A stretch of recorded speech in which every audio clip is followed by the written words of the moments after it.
Now in this video we're going to learn how to find the x and y intercepts. So finding the x and y intercepts is just another way to graph.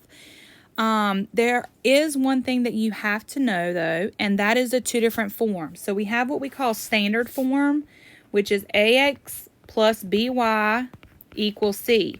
Now the key to this is that a, b, and c are just numbers, and of course my x and my y are my variables. Now standard form doesn't tell us a whole lot like slope-intercept form, so you're used to y equals mx plus b, and we know that m is my slope and b is my y-intercept. But either form of these, we can actually find the x and y-intercepts. Now, to do this is pretty easy. So to find the x-intercept, no matter where you cross the x-axis, the y value is always 0. So to find the x-intercept, you're going to substitute 0 for the y variable. So you do it for the opposite variable. So if I want to find x, then I substitute 0 for y. If I want to find the y-intercept, then I substitute 0 for x. You never substitute 0 for the intercept you're trying to find. And then once you substitute, you'll be able to solve that. All right, so starting with the ones in standard form. So looking at my equation here, I can see this is in standard form because I have 4x plus 5y equals 20. That's not our typical y equals mx plus b form. So make sure you label. So we're going to start by finding the x-intercept. So when I label, I put the x-intercept, and so that when I'm showing my work, it shows exactly where I'm plugging in. So to find the x-intercept, that means we're going to plug in 0 for y. All right, so to do this, we're going to say 4x, and in the y spot, we're going to substitute 0 in that spot. And that's going to equal 20. So you copy the equation just like you see it, and then in this spot right here for y, you're going to substitute 0. Now, why do we do that? Because 5 times 0 is going to cancel. So you're left with 4x equals 20. And you can simply solve this and say divided by 4, so x equals 5. Now, why would I want to do that? Well, I can now go to my x-axis. Remember, this is your x-axis. And on my x-axis, I can plot the point 5. All right, so now I would do the same thing for my y-intercept. Now remember, my y-intercept, we're going to plug in 0 for x. We always do the opposite variable. All right, so in my x spot, I'm going to substitute 0. So plus 5y equals 20. So again, in my x spot right here, I'm going to substitute 0 for my y-intercept. And again, I would do that because 4 times 0 cancels, and that leaves me with 5y equals 20. I can divide by 5 and solve. So y equals 4. And then I can go to my y-axis. So my y-axis is here. And on my y-axis, plot 4. And then at that point, I can graph my line by connecting the 2 points. All right, so let's try this again. We're going to try this with the next equation. So again, if I want to find the x-intercept, I plug in 0 for y. If I want to find the y-intercept, then I plug in 0 for x. So we're going to start with our x-intercept. We're going to make sure we label. So x-intercept. And in our x-intercept, we're going to make sure that we plug in 0 in the y spot. So for our x-intercept, we always plug in 0 for y. So we're going to say 8x minus 3 times 0 equals 16. All right, and in that situation, again, I would have negative 3 times 0 cancels, so it leaves me with 8x equals 16. And then I can divide by 8 and solve. So x equals 2. So on my x-axis is here. We're going to go to positive 2 and plot my point. All right, so now we're going to go find the y-intercept. And if we want to find the y-intercept, we plug in 0 for x. So in the x spot, we're going to say 8, and we're going to plug in 0 for x, minus 3y equals 16. So 8 times 0, that cancels, so that gets rid of the x variable. Now, it is very important that you bring down that negative with that 3. So we have negative 3y equals 16. We'll divide by negative 3.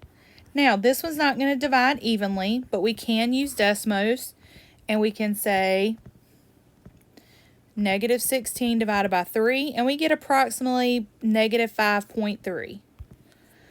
All right, so we get negative 16 over 3, or we can say negative 5.3.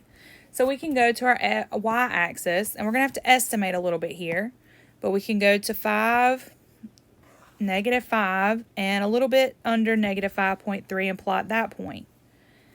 And then we can graph our line.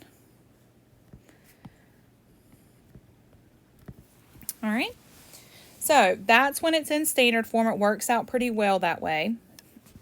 Now, when we're in our slope-intercept form, we can do the exact same thing.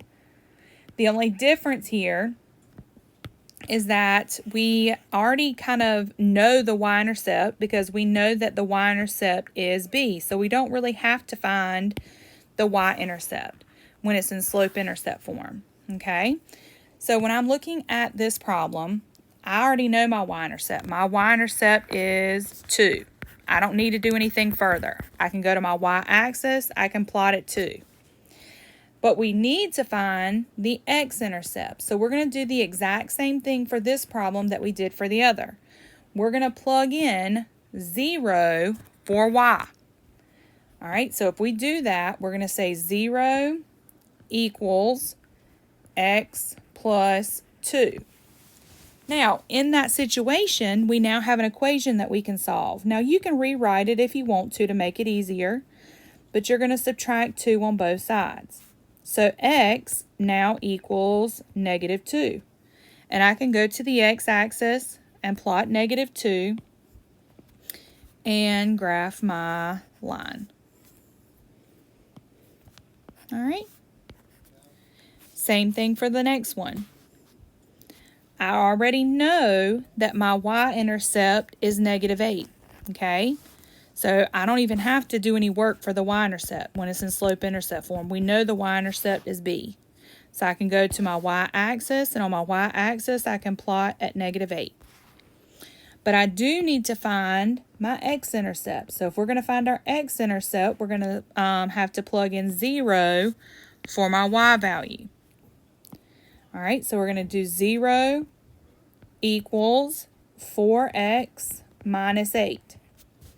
Now, if you want to rewrite it so you can solve it easier, that's perfectly fine. We're going to add 8 to both sides. And then we get 4x equals 8. And then divide by 4. So x equals 2. So I can go to my x-axis. I can plot at 2. And then finally, I have my graphed line. All right, so 2 things to remember, okay? If I want to find my x-axis, so again, if I want to find my x-intercept, then I plug in 0 for y, always the opposite. If I want to find my y-intercept, then I plug in 0 for x, okay? Also, an additional trick is I can graph this in Desmos and actually see where it crosses the x and y axis and click those points. So if I go back to my original problem of 4x plus 5y equals 20, and I go put this into Desmos, so 4x plus 5y equals 20.